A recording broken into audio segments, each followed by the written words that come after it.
The United Way of the Laurel Highlands conducted a community needs assessment in order to better understand issues that negatively affect families and individuals in our community. This research revealed that disengaged parents, early childhood development, and drug and alcohol abuse are areas that need significant improvement. Funding from the United Way has helped provide the Life Skills Drug and Alcohol Prevention Program here at Cambria Heights. By focusing on these needs, we can make a real difference and create long-term solutions.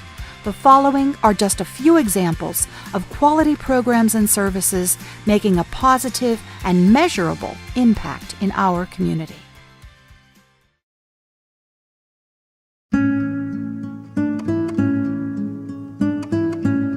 At a young age, Nicholas Deal was diagnosed with Asperger's syndrome, an autistic disorder that causes unpredictable behavior patterns and difficulties with social interaction. Our life was definitely challenging. It was like living with a Jekyll and Hyde personality. You know, he just in a split second, his personality would change. So he, many calls to the school where he just wouldn't go into class or wouldn't go, just would sit and cry. I mean, there were times we wouldn't even get out of the car. A teacher would have to come out and help me literally drag him out of the vehicle to go to class. It was very hard for him to be around a lot of kids where there was a lot of noise, a lot of activity going on.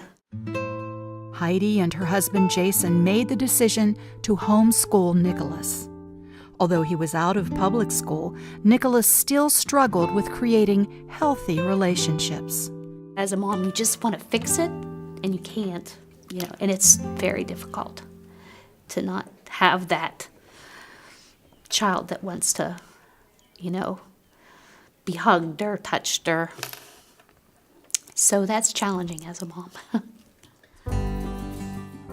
Then Nicholas's parents discovered the Boys and Girls Club of Somerset County, which provides programs that help area youths with character building, education, and positive social interaction. Here, Nicholas began to make friends and build confidence. The best thing about the Boys and Girls Club is that you can come here and make lots of friends and just hang out with them. This was something that we saw that was really, taken to him. There's always new kids coming in, so it's great for him learning social skills. He gets along great with everybody here. With renewed confidence, Nicholas made the decision to return to public school. He now rides the bus and earns high grades. Nicholas also tutors younger students in math and science at the Boys and Girls Club. Very, very proud of him this school year. More proud than I have, I think, ever been, because he just overcame, has friends, he's popular, he was on a National Honor Society, so teachers love him, and really a lot of it is the Boys and Girls Club.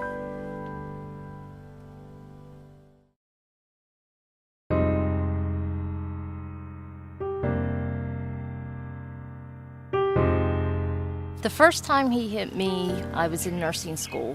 It was early in the morning, and I don't even know what we were arguing about. Before I knew it, he had punched me in the face, and I had a bloody nose. My mouth was bloody. I mean, it was just everywhere. Raquel Atchison, mother of two, was a victim of domestic violence. I think I kind of took it lightly, like, oh, probably it won't happen again, or I know he loves me, maybe he's just having a bad day, something's on his mind, so I just kind of blew it off. Raquel was concerned about her children witnessing the violence. My daughter was maybe 5.5, 6 years old, and she seen her dad hit me, push me, yell at me, scream at me, degrade me. Raquel realized she needed to leave her home and get help. The Women's Help Center provides shelter and assistance for victims of domestic violence.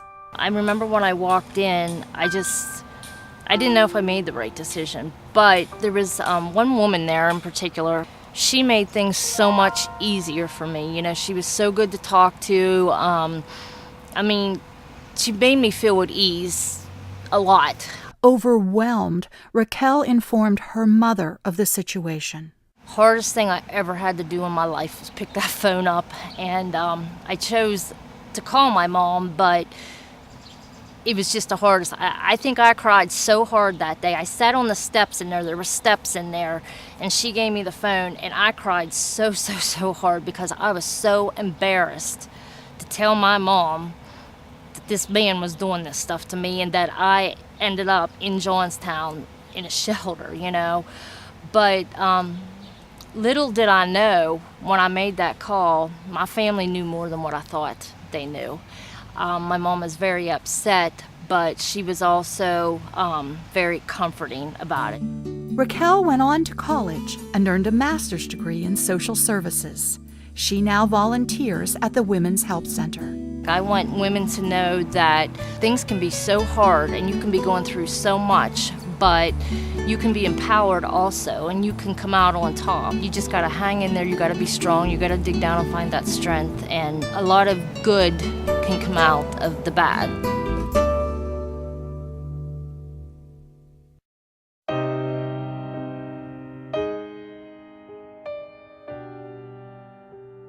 Some of the situations that we find children in, when you go to their home, they don't have food, they don't have furniture, they don't have the clothing that they need, and yet they have a parent there that's supposed to be taking care of them that they're not.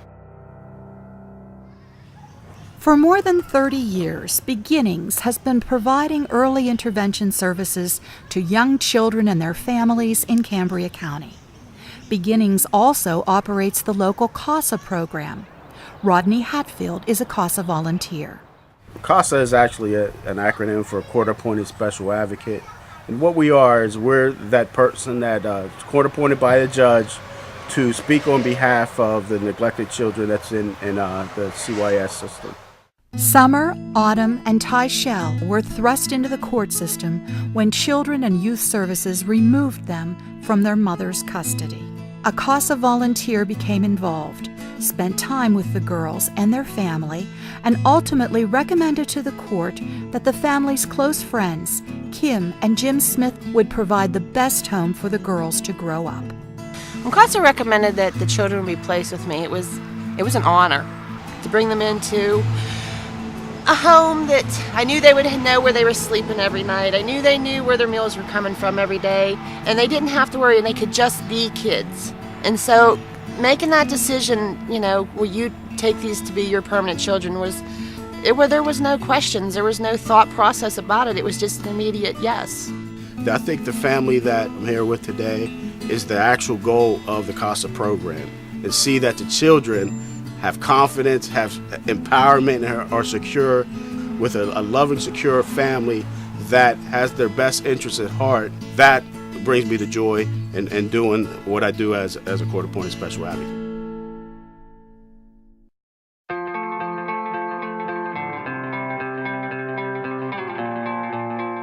Through your support, Through your support, United Way has changed our lives. please donate today. And help many others. Thank you.